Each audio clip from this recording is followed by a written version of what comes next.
I'm just one person. What difference is it going to make if I don't contribute? It won't make a big difference, but it will be easier for me. This is the start of a collective action problem. What is a collective action problem?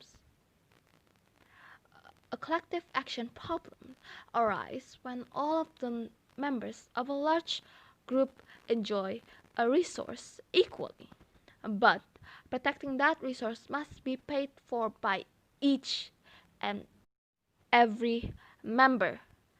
When such a situation arises, especially when the cost of protection is high, each member of that group would want other paying for it and to avoid paying it themselves.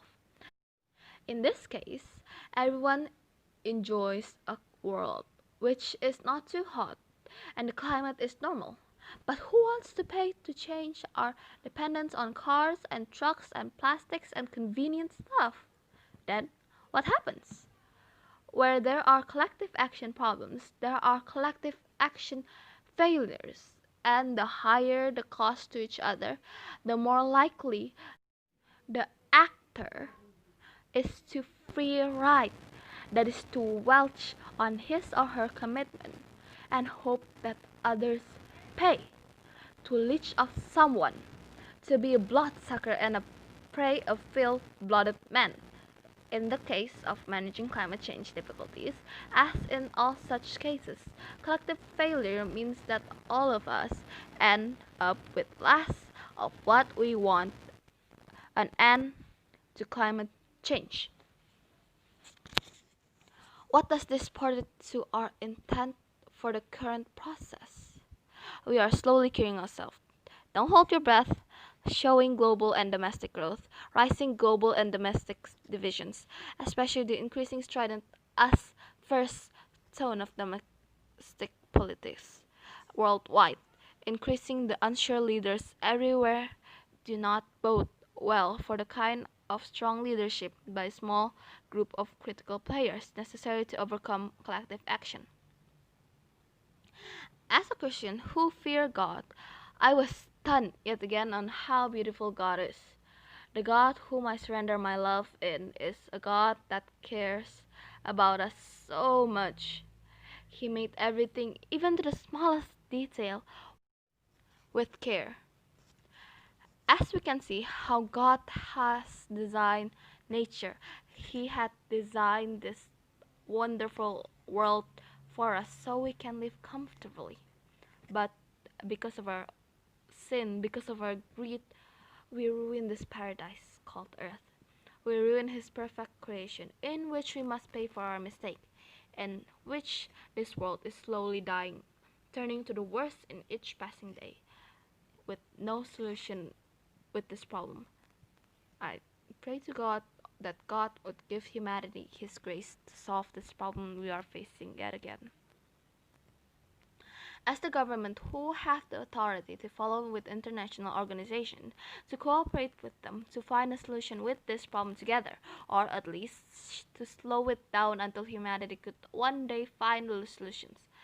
The organization in Indonesia joined that have purpose to reduce CO2 emission is called Conference of Parties or COP. Indonesia has stated its commitment to reduce greenhouse emissions by 26% by itself and 41% with the help of other parties. Nationally, the emissions reduction target in 2030 DC is 834 million tons of carbon dioxide emission. On the unconditional target CM1 and 1,081 million tons of the conditional target CM2 in order to provide information on the target achievement as well as control of the progress of the NDC commitment as well as the implementation of President Regulation number 71 of 2011 concerning implementation of national greenhouse gas GHG inventories. The government of Indonesia has conducted a national GHG inventory as well as monitoring, reporting, verification using the Intergovernmental Panel on Climate Change or IPCC's guidelines for 2006. As a society, what can we do?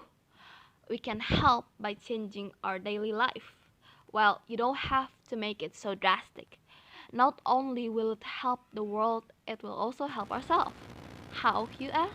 Well, for example, if we were to go to a local mini market or your local grocery store, we could choose to take a car or a motorcycle, and which costs more money and harms environment more, or we can choose to walk or using a bicycle, which costs less and helps with your health and is helping or at least not producing any harm to the environment.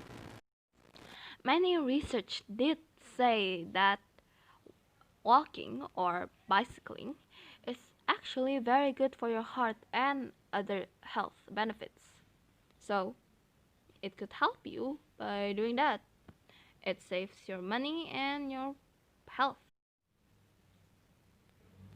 Now, once we are in the market, we can buy more plastic, which costs more money and more waste, or we can choose to bring our own bag along with us.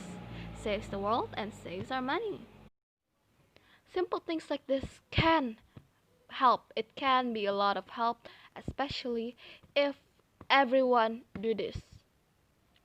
You can save electricity, which costs less money, saves you a lot more, saves the environment. You can use some items that are not single use items because single use items is bad. You can recycle single use items and use public transportation for going anywhere, really. It saves a lot of money. It helps with sound pollution and air pollution. And it can give us cleaner air, cleaner environment. And as for at home, we can try planting some plants if you want on your yard. Not only does it look beautiful and help with fresh air, you can use the plants. For example, if you want to plant something like some herbs, you can plant it in your yard and it will look greener and more lush, and you can also use it in the kitchen. You may see it as a pain in the neck at first, but as time goes on, you'll get used to it. If this goes on and everyone is willing to do these simple things like this, then I believe our world will be much more healthier, at least not as bad as our prediction goes on if this continues. As an entrepreneur, to reduce waste in general, whether it's corporate industrial waste or paper waste from territory sector SMEs, all companies generate waste.